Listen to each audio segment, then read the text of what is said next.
Hello, everybody. My name is Noz Urbina. Welcome to the Omnichannel X podcast brought to you by Urbina Consulting and Omnichannel X. I am your host, content strategist, and Omnichannel Solutions Architect. And our guest today is Cliff Hazell, who is a founder, manager, and coach. Over the last 2 decades, Cliff has built a career dedicated to dismantling the barriers that impede exceptional work. And he seeks to cultivate the appropriate culture and systems necessary for development of outstanding companies and product. He says he's trying to show the brands the benefit of integrating everything you do, not just fixing one part. So omnichannel for the win, baby.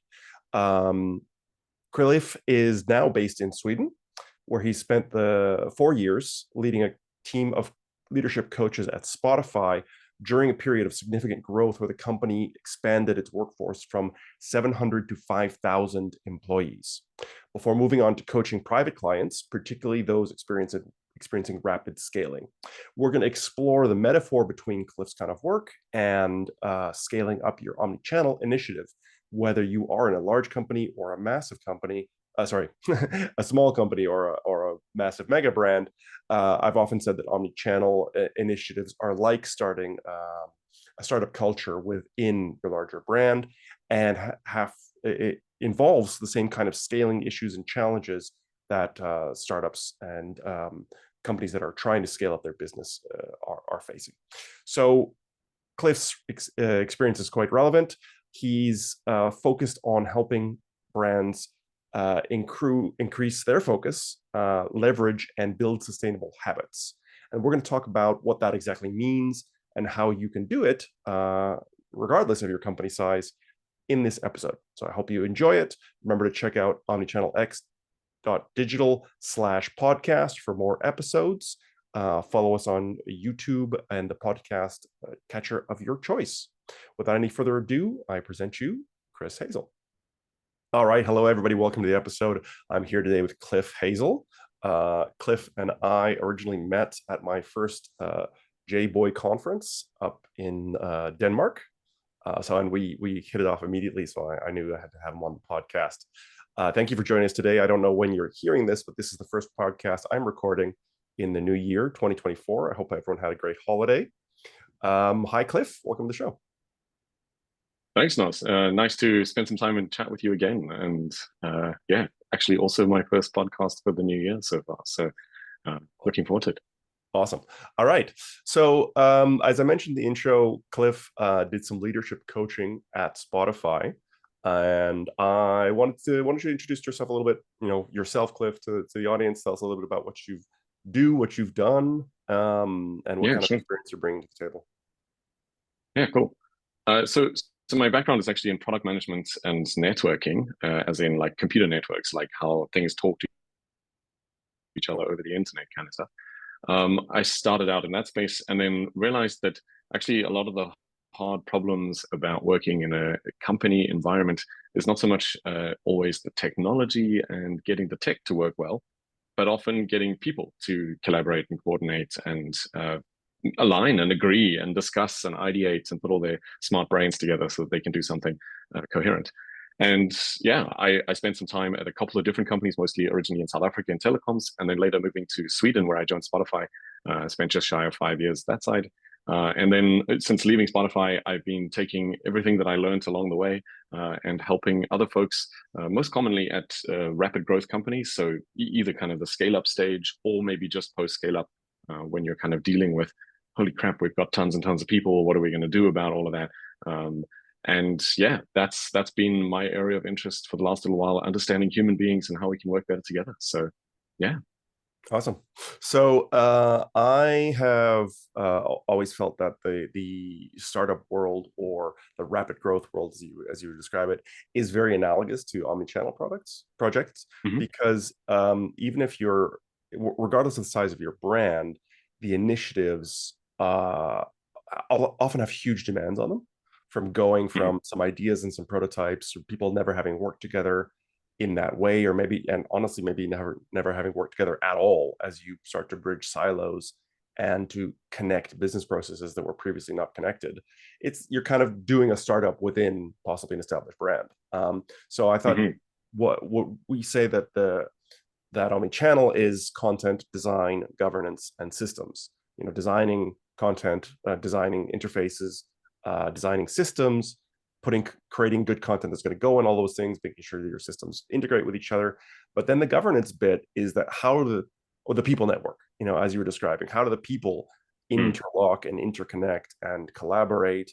How do you handle the changes of roles and responsibilities when you move from single channel or channel focused teams to actually working together? So I'm sure in some of those experiences, you've had to take teams and bring people together in new ways. Yeah, absolutely. I think one of the big things that's interesting for me about the startup space is that quite often you're kind of earlier in the company's life cycle, and generally I think people are more comfortable with the idea that some of the things that we're doing may not work out. As companies grow and get kind of more stabilized and consistent, you tend to have teams sort of dedicated to doing their thing. The assumption, at least, it's not necessarily always true, but the assumption, at least, is that things are quite stable, they're known, predictable to an extent. And I think that's where things start to become challenging, is because what you're getting in those kind of organizations is you get the chance to kind of iterate. Maybe you do a couple of projects over the course of a year or a few bigger changes. When you're in startup land, you're doing hundreds of those every week, maybe even ongoing for several years. And so I think what you get there is the sort of maybe a sort of a leaning slightly more towards looking for what's working and what's not. And I think that's a big part of figuring out when you're in any kind of change process, whether it's from being a single channel to multi-channel, or kind of omni-channel as you call it, or any kind of organizational adaptation, responding to new entrants in the market or new technology that's coming about. The challenge is that we have to then basically step back into the gym at the beginning of New Year when we've been eating the whole time at Christmas, and it hurts a little bit the first few times we do it because we're not in the habit of flexing these muscles and so on. So I think there's a lot that can be learned from startups and scale-ups in this space. I do think there's also things that can be learned the other side. I mean, especially when it comes to topics like governance. Startup land can be a little bit shoot from the hip, sort of cowboys all the time kind of thing. And at some point, you have to be a little bit more sort of mature in the market and maybe address some of the compliance and legal things, and realize that the consequences of your actions may be a bit broader when you're reaching millions of users, as opposed to it's just you and three buddies playing around with the app that you've built. So I think a lot of it is that adapting to that change and fundamentally getting used to the idea that on one hand we have this very strong belief that we're doing the right thing and going the right way, but also on the other hand being open to the fact that like some of those things may not work, and not necessarily feeling so in doubt that we can't take any steps or move in any direction. And I think that's kind of the challenge. You see sort of companies oscillate a little bit between these two. Too much pain because we're too slow and consistent and like sort of standardized in our way, we can't change anything, or everything's changing all the time, nothing's coherent, cohesive, like nothing is predictable. And so you kind of feel this kind of moving between the two. And I think it's a challenge specifically for leaders to make, because as the leader of the company, people are looking to you saying, well, is this the right direction? Is it the right strategy? And you have to kind of say, yes, it's the right strategy, but it might also be wrong. And that's kind of a complicated one to navigate, and include people in the conversation of figuring out, where is the nuance? Where are the bits that are maybe not quite how we thought they were, so that we can make better decisions. Yeah, I like that a lot, and I'm glad to have my analogy of the startup and the omni-channel initiative, starting up an omni-channel initiative, validated by everything that you're saying, and especially that oscillation between kind of, okay, what we've been doing has been working for us so far, but we need to do something new, and having a vision, leadership having a vision, and also of putting in place, I would think, some processes and some measures to make that vision adoptable and concrete for teams. Can you talk a little bit about like what are some of the tools or techniques that you use to pivot people to work in a new way and start maybe working together that haven't worked together before? Yeah, I think it depends a little bit on the context that you're operating in. Often what I'm dealing with is a situation where the sort of two common patterns that I find is you're entering an organization that's been around for a while, and it has some sort of established habits and patterns. This is how we work. This is what we built up over the last few years and months. Often the challenge with that is that it's not so clear exactly which things we can and can't change. And so we have to kind of figure out which are the boundaries that are very, very hard and fixed, and which are the ones that are maybe a bit more flexible, that we can use to kind of, experiment or explore a little bit. The other side is that if you're working maybe more in a startup space, often what I find is that a lot of the people that I work with, which is very similar to my own personal journey, which is, where a lot of my experience and kind of coaching insight comes from. You've basically landed in a company, been given a job that you've never done before. You're now managing teams of people. Before, you might have been the person, doing the actual work, and now you're managing people who manage people who manage people. And so you're entering into the space of like, well, how do I delegate effectively? And most of us think of delegation as like, I give you a task, you go and do it, and then you come back. The reality is that when you're going more like into the strategy space of the organization, and you talked about setting like the vision, there is more like unclarity about the direction. You're sort of saying, we're going northeast, this kind of traction, these sort of metrics. But at the end of the day, you have to still kind of disseminate that information so that people. So you have to, when you're delegating and establishing a new kind of vision for people. Cool. So yeah, I think kind of maybe I just started from the beginning again, because it was kind of a connection between the two. So I think often what happens in these kind of examples is that what you're dealing with is that you're dealing with one of two situations. The company either has established ways of working, and they're trying to figure out where they can bend and flex and change how they're working. And that challenge there is kind of to highlight which of the boundaries, which of the ways of working are things that can be flexed, and which of the ones can't be. On the other side, we have this sort of challenge where maybe I was leading a team of people, or initially when I started the company as a founder, I was the one doing the actual work, right? So I understand how to run the marketing campaigns, write the software, hire new people, whatever it is.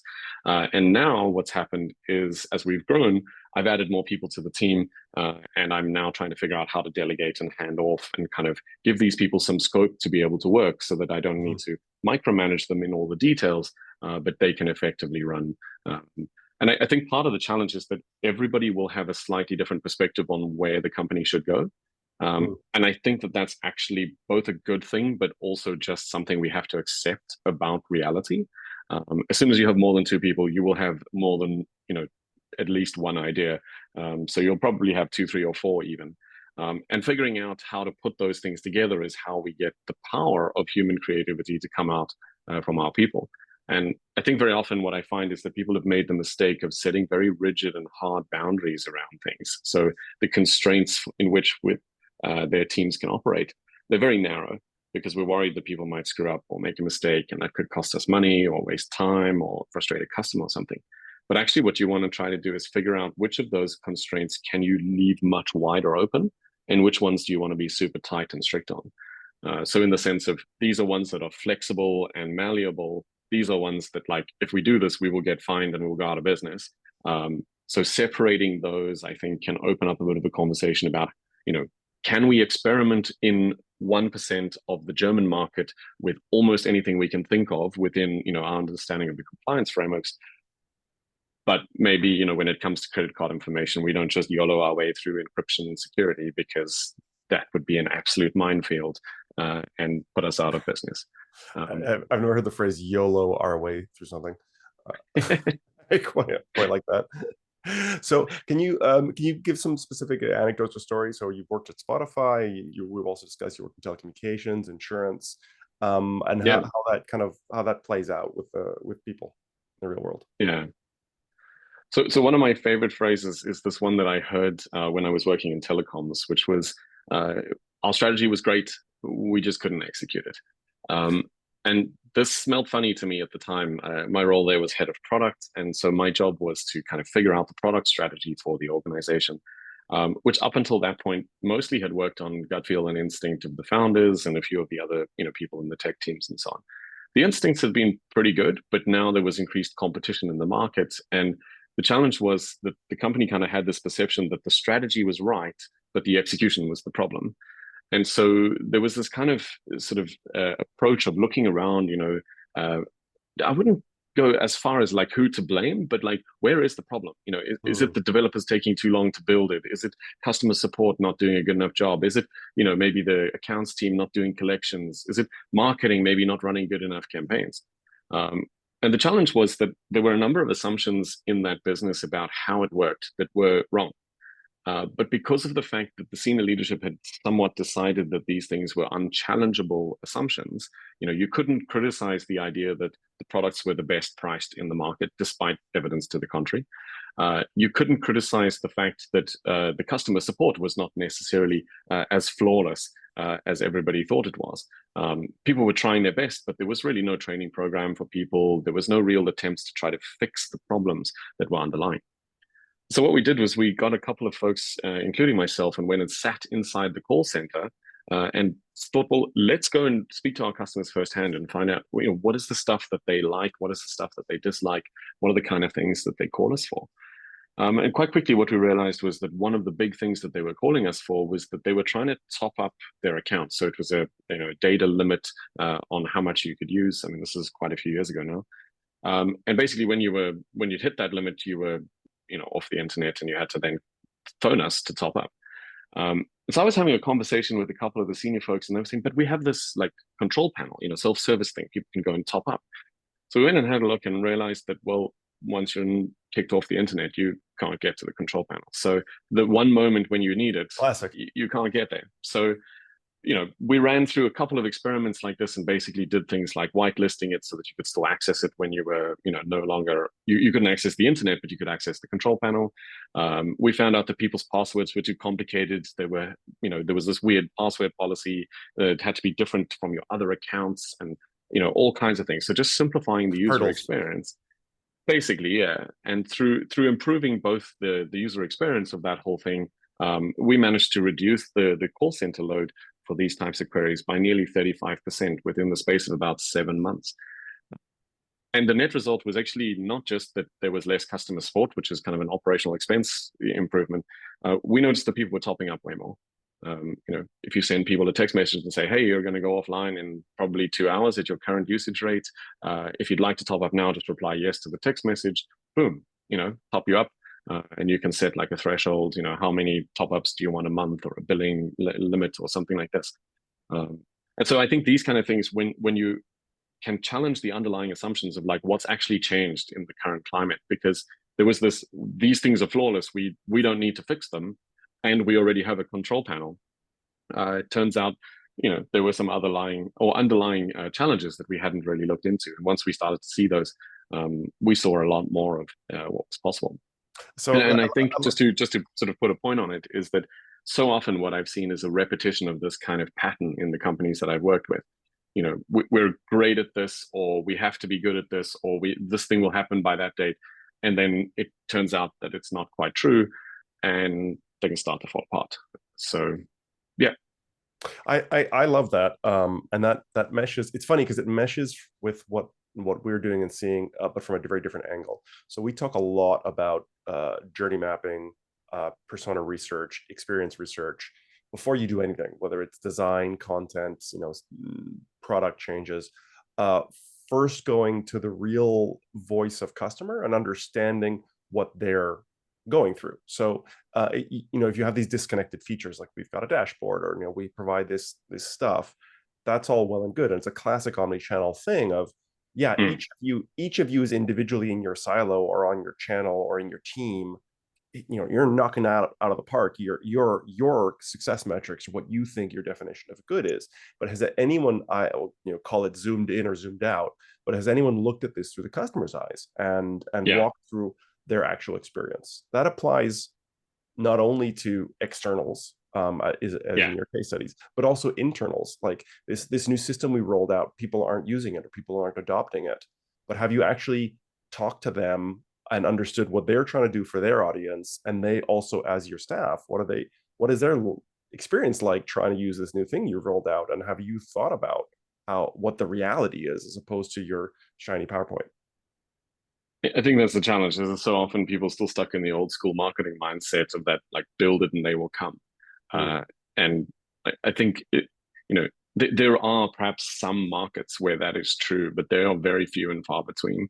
The vast majority of the time, shrinking. Yeah, exactly.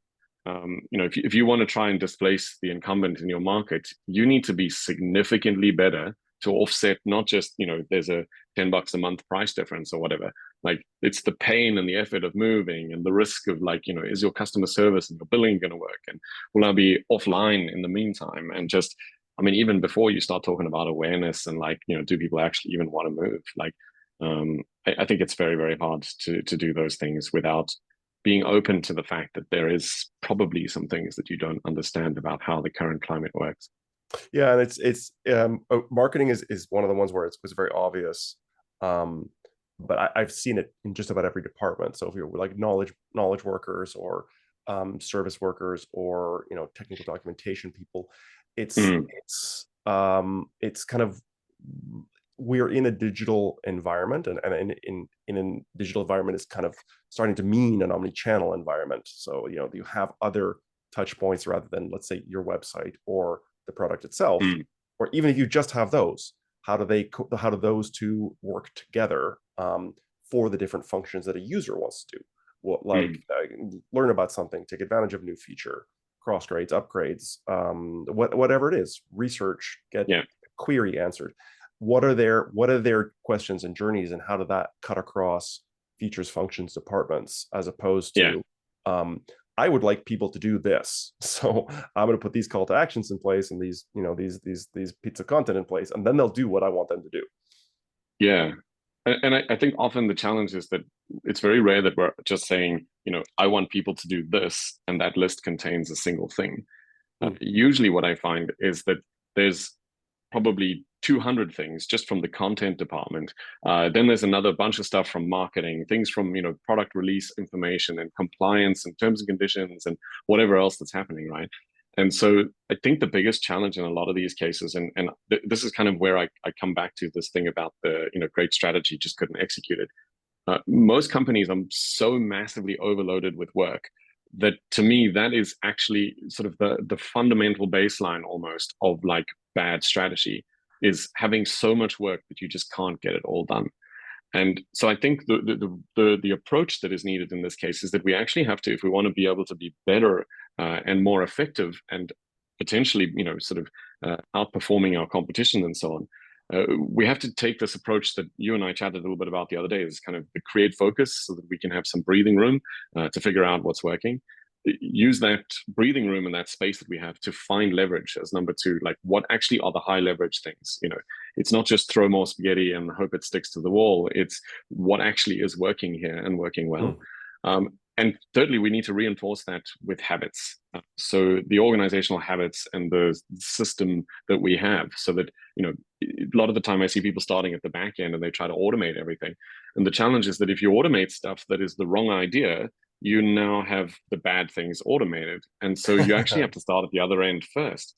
And so I like this idea. So creating focus first, so we have some breathing room, using that breathing room to find what's working, finding the leverage, Hmm. and finally reinforcing what's working with habits, so that it doesn't consume as much energy and individual heroics to get it done each time, because it's not sustainable over the long term.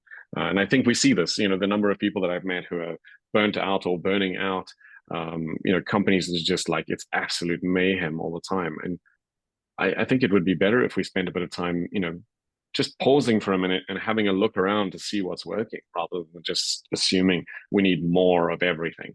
Hmm. Um, yeah. Yeah, absolutely. I'm going to go on record now that it's over and say 2023 was nuts.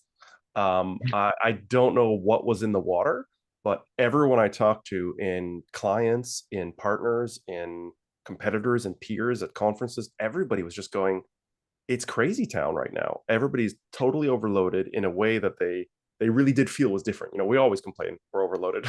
Everyone's always got too much work, as you were just saying. But 2023 had a special edge on it in terms of people feeling disrupted and pulled in too many directions. I don't know if it's the long tail of COVID or the long hangover of COVID, but it's been wacko lately. I think I like that a lot. Create focus, find leverage, build habits. Let's use our last few minutes here to kind of break that down into a little bit more detail. How do we create focus? And I want to come back to this kind of metrics and measures thing. I'm very interested in your experience to say, where have you seen, maybe no, not in every project, but where have you seen really good examples, and how could people who are listening to this maybe get started to think about putting some measurement around this, especially if you're talking about a large scale organization, or you're scaling up in a big way. How, if you don't have, you can no longer rely on, you know, quarterly or annual personal interviews to see how people are doing. You have to report on this in some way. How can we start to find out where to focus, or put measurements in place that will help us find focus? I think the most important part of this question is not so much, you know, what measures do we need, but what are we wanting to actually measure? And in most cases, what we're doing is that we're focused very much on individuals and what each person is doing. And I think the challenge with this is that it focuses too much on each person being productive and busy, and actually creates the wrong incentive and the wrong driving force within the organization. Very often what you want is, you want the work to flow. So the thing the customer is asking for, you know, you need it out the door, and there's more than one person who has to work on that. But the problem is that when everybody's busy, each time it moves from one person to the next person, it's got to join the back of a queue that's very, very long. And so we end up with this very long handover time between each person doing their piece of the work. So when it comes to how do we create focus, I think the way that I like the most for this is actually to sequence work and have a single clear number one at the top and a single clear number two beneath that. And you number can one, carry number on two, what? For people, number one for whatever it or... is. Sorry, whether that's products or projects or campaigns or people you're hiring, whatever it is. So there is an item number that we one are working initiative on as a group. Exactly. Okay. And what that enables us to do is that means that in a situation where I need your help, let's say you're working on the number one thing, I'm working on number 17. I come and ask and I say, hey, Noz, can you help me with this thing? And you go, sorry, dude, I'm working on number one thing for the whole company. So, you know, maybe ask somebody else, or here's some documentation, or actually, you know, I've got 5 minutes, we can have a coffee, but I can't stop working for more than that, kind of thing. Maybe you take a stab at it and see how far you can get, kind of thing. The flip side is that if you need my help, you should be able to get it pretty much immediately. And even more so, because your manager knows that I'm working on number one thing. Well, hopefully we would both know that you're working on the number one thing. And that's the thing that I've seen be most effective in these organizations. When everyone in the company actually does know what the number one thing for the company is. I'm not saying it's without, you know, sort of challenges, because some people might get a bit sulky because, well, I'm not working on the number one thing and my thing's only number 17, or maybe not even on the list. And I think that's something, you know, the egos and the desire for status and showing, you know, some sort of attachment to the big things is a thing that you have to address, but it's a thing you have to address regardless of whether you're sequencing your work or not. And so it doesn't really add anything new into the mix. But what I found is that as a result of me knowing that you're on number one, I can even take it one step further and not even come and interrupt you in the first place. And if everyone else is constantly being blocked on you, then what we need to do is we need to look at why are we always blocked on Noz or Noz's team or Noz's department, and say, okay, marketing is clearly the bottleneck here, or content is clearly the bottleneck. How do we address that? Because otherwise it's just going to continue to be mayhem. And so basically what I think the goal is to try to put something, an initiative at number one, and put as much of our collective energy on it, so that the time between when I work on it and when you work on it and when you finish it, those things actually get closer together. The customer gets value, we get a much faster return on investment cycle, and we can experiment because the feedback loop is tighter. We can experiment much more quickly. And you see startups naturally doing this, but I think a lot of bigger companies forget, and you know, projects become big and complicated, and we put more and more people on it. And so it just becomes this convoluted mess of me, hey, Noz, can you help me with this thing? And you're like, dude, I'm sorry, I'm busy with something else the whole time. And it's chaotic. We have to make that decision as the leaders. Which thing is number one? Otherwise, you know, everything becomes number one, and then nothing is number one. Yeah. So I think there's an awesome thing about that, which I love, which is this idea, which I'm constantly thumping my chest about, which is coming together around the journeys, as we were saying earlier. That we're looking at a bigger picture process, and this is what you call a work sequence of how does this happen? Not how I do my thing, but how do we do our thing? Deliver the right service and the right experience to the market. On the other side of that, I'm trying to envisage what you're talking about, and it's almost seems like there's a model of like there's dedicated people for number one. So like I'm working on number one, as opposed to what I think most people listening to this will be saying, well, they're asking me to work on 1, 2, 3, 7, 9, and 11. I may be working on number one, but I'm also told to juggle those other ones. So you have to keep that in mind within yourself as well as across teams and within the organization. The mantra that I like, that I started using while I was at Spotify, was this thing of don't let number 17 block number one. And so the idea is that if I'm working on number 17, but I could be helping you on number one, I'm actually blocking progress on number one. And that's the situation we want to avoid. If I'm not blocking number one, it actually doesn't matter what I'm working on. It could be 17. It could be, I don't know, reading a book. I could be helping out some other team or automating some tests, or I don't know, working ahead for some other project that's coming down the line. But the most important thing is that I don't block number one. And that is really, I think, where the power comes in, is for everybody to know that there is number one, and that the expectation is it's fine that you're assigned to number 1, 2, 3, 4, 5, 6, 7. Arguably, I mean, in theory, it's fine, as long as whenever number one is available and to be worked on, we jump onto number one and keep that moving. And usually what you'll find is people will realize that having the same people assigned to 17 projects is actually counterproductive. Totally. If you're trying to optimize for this. But because we're not optimized for that, we're optimizing for, how good do I look if I work on 17 projects? Sure, I'm going to take on more and more projects. And, I want to keep you happy now. So you're a nice guy. So you come to me and say, hey, Cliff, can you do number 18? I'm like, sure, absolutely, we can do this, because, the company culture is not one where I could say no, or, where you might not bring me business in the future or something like this. And so there's a lot of underlying things that we have to deal with. But we know that you get a better outcome when there is a clear number one, and that everybody can contribute to that number one. Yeah. Otherwise, we're actually fighting in every ourselves. direction. Yeah, we're just fighting ourselves internally, and that becomes an absolute nightmare. And the good news is you don't have to be perfect at this. You just have to be slightly better than you were last week. And that's not that hard to do. Just this idea of 1% better each time, every week you're getting slightly better, and it compounds enormously. I didn't tell the story about the insurance company that I worked with, but we did something exactly like this. Okay. Over the course of 6 months, we took them from doing 400 concurrent projects down to doing 15 at a time. It's about 9 teams working on stuff. So roughly a project and a half per team on average, but we still had this clear, there is a number one, there is a number two. Excellent. Usually projects, before we started this, projects were taking somewhere between 12 and 36 months to deliver. Within 6 months, we'd gotten this down 6 to 12 weeks to deliver. So, I mean, an enormous improvement. And now you're able to have a conversation with the stakeholders and say, like, when this thing is actually important, like we don't have to start work on it 6 years before we need it, because we can do it quite fast when you actually need it.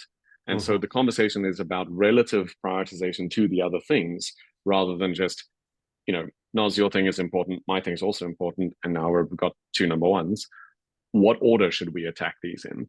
And so we can have a far better conversation in that space. But you need the capability. And like I said, so it's the create, focus, find, leverage, build habits sequence. We started first with the creating focus, 400 to 15 projects. And then we can start to find the leverage within those 15 projects, because it kind of surfaces part of that conversation.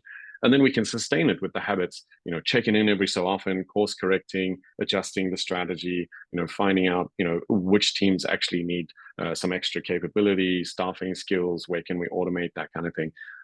Huge opportunities for improvement once you're doing that. I think you've, first of all, I've got several clients and projects, both present and past, which are flashing behind my eyes here. Yeah, so I'm relating, and I'm hoping the audience is too.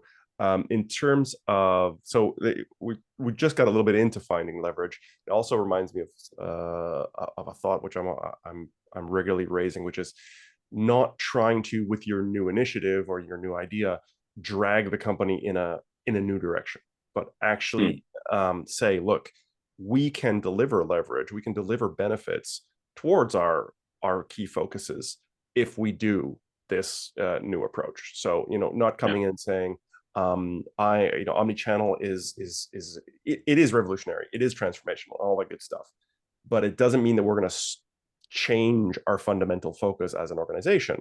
It means we are going to look and listen better than we were. We're going to listen to our audience and understand them in a better way. But fundamentally, what we're about and what our focuses are and what our kind of goals should be are still going to be supported by this. It's kind of you may be able to put this in words of examples. Would be to find your real goals, as opposed to we're trying to push this strategy through. What's behind that? What is your higher level goals or mission when you're talking about finding leverage? I think that's partly a conversation the organization needs to have, depending on the type of company that they want to be. And I would often point to things like the vision, or this kind of a thing of, what actually is our goal here. Strategy starts to inform where some of that leverage might be. And for me, very often what I encounter is companies with, quite frankly, just very weak strategy. Most of the times what I find is it's a list of things to deliver. It's not a strategy. A strategy for me would take into account some understanding of the current landscape, right? So you can't say things like, good strategy, we just couldn't execute it, because that's bad strategy. You have to take into account your capability to execute. And that doesn't mean that you can't make mistakes, like there can't be anything ever goes wrong. But like, if fundamentally you don't have the money to buy that house and your strategy is to get into property investing, that's not going to work, right? You just don't have the capital. So unless you have some other way to get into that space and solve that problem, that's a broken strategy. But I see companies doing this all the time, not necessarily that they come up with a strategy that's wrong. They just come up with a list of things that is stuff they want to deliver that is totally incoherent with the environment that they're operating in. Yeah. And I mean, we touched on this, sort of these ideas around AI and a bunch of other things, but I've seen this pattern repeat itself a couple of times. A few years ago, it was mobile apps. Before that, it was websites. Recently, it was blockchain. Every company on the planet was trying to do something with these technologies. And while I think that there are perhaps use cases, if you're an internet service provider, as my company was, and none of your clients use iOS, having an iOS app doesn't make any sense, right? The fact that your board of directors and your CEO and your founders use iOS is a huge bias and a blind spot. And I've literally seen this pattern happen. I'm excited about blockchain. I'm excited about AI.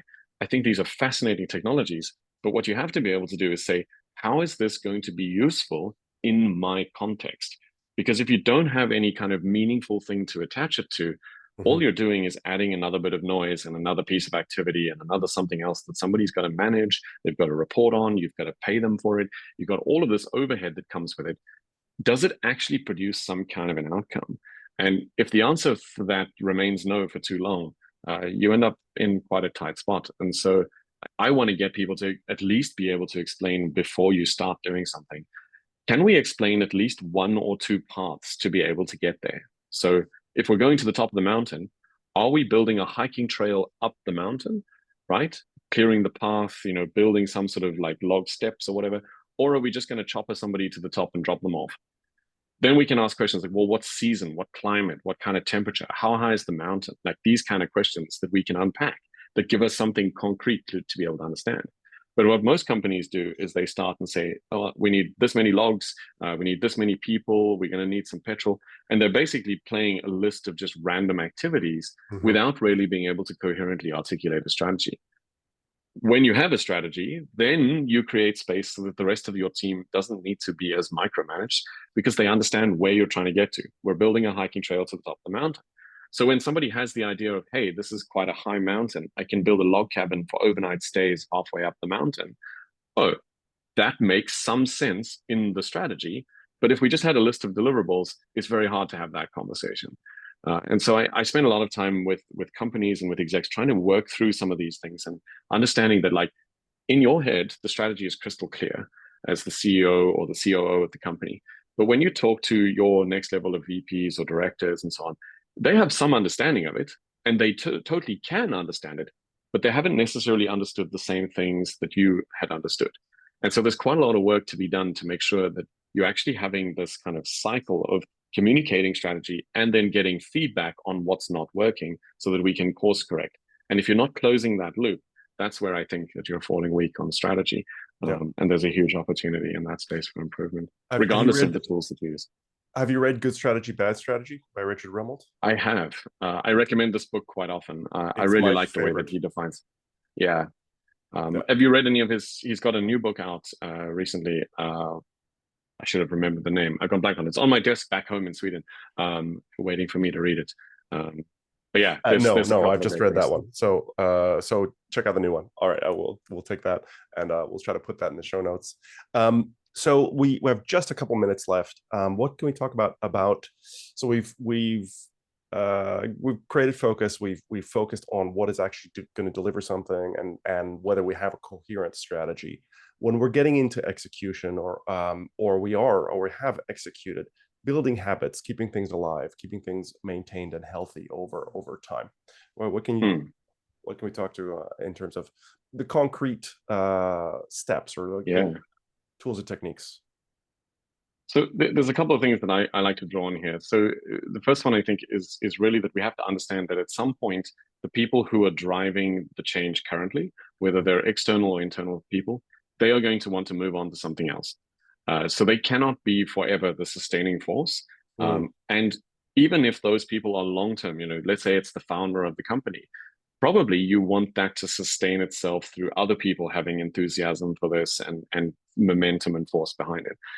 So when you start with this kind of approach, it's about how do we get this environment and all of these people able to work in this kind of pattern so that it can sustain itself. Because if it takes individual heroics, generally, as soon as that person stops pushing, they get sick or move on to something else, it falls flat. Or get So burned I out. think that exactly. And it just really becomes quite expensive. If you've got a lot of people sharing a little bit of the load, it actually becomes a lot easier. The other piece of So this is that if I can put that another term on that, it's finding and finding and coaching up the next round of leaders. Moving from the change leaders to the maintenance leaders. Yeah, you have to have a plan for this to be sustained by some folk beyond, the initial maybe 2 or 3 in a pilot or a test case or something like this. How are we going to embed this within the context of the organization? Is one role going to own it? Is it this set of people? Is it a cross-functional group of folks? What's going to happen there? And so I often start actually with setting up that group and saying, okay, cool. Who will be the people that will guide this ongoing? And maybe at some point, the membership of that group may change and evolve. It may become a bigger group, but there's at least some sort of sustaining force behind it. The question that I want them to spend their energy on is looking at the organization, understanding that, there are certain things in the organization that are easy to do and some things that are quite hard to do. And basically what I want them to do is take the lens of friction and look at the org and say, where can we reduce friction to make the things we want to have happen more often or more easily? So for example, if you want to be able to start new projects, you need to lower the thresholds. A big convoluted bureaucratic process makes it less likely your projects will start, right? That can be a good thing too. If you want to have less projects start, you can tighten the constraints, add some friction. But if you're trying to have the opposite, lower it down or raise it. On the other side, if you're trying to maybe make something a lot more unlikely to happen, you want to have, basically you can play with this friction. So, what do you want to have happen more often and less often? And you can use friction accordingly. Yeah, that's good. And it comes back to our earlier ideas about to find the friction, you have to kind of do this higher level analysis. What's really going on? How is this really playing out in the reality? Because you're not going to find friction points on one person's desks. You might, but it's usually at those interperson processes where things are having trouble. Yeah, so some examples of that, it's like, if the team that I need to work with or the team that has the information that I need, if they're in another building or another office, even in another country, they speak a different language, all of these things will add some friction. And I'm not saying that those are the only avenues that you have to reduce it, but if people have met each other, if people feel comfortable around each other, if they have a common language for talking about topics, a shared Slack channel, they sit near each other, it's too often that I see people doing like a reorg or whatever, and they put everybody reporting to the same manager as if that's going to fix it. And, if that works, the only way that it works is that the manager becomes the conduit. and the manager's usually already massively overloaded anyway. So it's kind of a non-starter as a thing. And so what I want to try to do is build those collaboration points and those links, basically creating an environment. So a shared Slack channel, a common stand-up, sitting down to agree some terminology and some definitions, defining APIs. How do we work together? What days do we meet on? How do we sync up? How do I access your data? Common documentation, like all of these kind of things can lower the friction and increase the likelihood of collaboration between those groups. Common taxonomies, common tagging languages, common content models. Yep. Common all of these models, things. even. Yeah. We talk about these things on a regular basis and that's why we say content design, governance, and systems, because if you're trying to shove through any of these things independently of the others, that commonality, that common framework starts to break down. Doesn't mean throw everybody into one piece of software, which was our answer, in 2002, 2007. We're trying to put in these mega platforms and all, we talk a lot about single sourcing or single source of truth, and that's all great. But I've never seen an organization that has like one repository. we have to have commonalities across systems and repositories, and commonalities of how we work so that we can communicate and integrate. The answer of everyone's gonna have the same software setup, or everyone's gonna have the same X is not realistic. But the kind of things you're talking about: communication channels, communication methods, organizational models at a higher level. Those are things we can all kind of work together on. Yeah, exactly. Awesome. All right. Well, I'm afraid we're out of time, but we did manage to cover everything. I hope we can get you back on the show one day, and we can bat around the AI thing a little bit more, because that's always fun on everybody's lips. But thank you so much, Cliff, for joining us. It was a great conversation, and I hope everybody enjoyed that. Remember to check out where should people learn more about you, Cliff? The best place to find me is on LinkedIn. I post a lot of these thoughts and kind of engage with folks on a day-to-day basis, sharing kind of what I've learned, ideas, tools, models, this kind of thing. So just Cliff Hazell on LinkedIn. Otherwise, my website is also a good place, cliffhazell.com. I think you probably link it in the show notes or something like that. But head over there. I've got a bunch of stuff that I've written about my thoughts and ideas and experiences, and I'm super happy to chat if you want to talk about any of these things and just kick around some ideas, thoughts, and experiences. So hit me up. Awesome. Thank you so much. And everybody, remember to like, comment, and let us know how we're doing, especially going into 2024. Let us know what you want to hear about. What are the themes, the topics, the gaps that you're still seeing in our programming that you need to help us with your omnichannel initiatives and development. So thank you, everybody. Thank you, Cliff. And I'll see you all in the next episode. Thanks for having me. Cheers.